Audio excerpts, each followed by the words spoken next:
காலையில் நமக்கு வயலுக்கு போய்ட்டு பார்த்துட்டு நாங்கள் வேலைக்கு போகிறது முடியாமல் போயிட்டு வயலில் பார்த்துட்டு வாப்பா, பக்கத்து வயலெலாம் தண்ணி வச்சு வயலில் ரொம்ப திரும்ப வந்துட்டு அப்படின்னாங்க.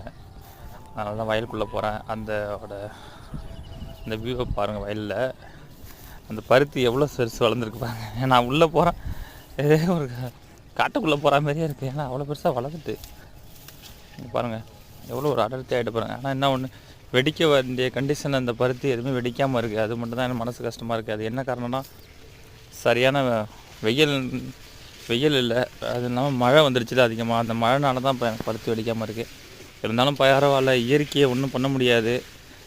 அந்த ஒரு ஏன்னா மழை இல்லாமல் இருந்தாலும் வெயில் சரியான வெயிலாக இருந்திருக்கும் இந்த வருஷம். மழைனால கொஞ்சம் வெயிலும் தழுந்துருக்கு.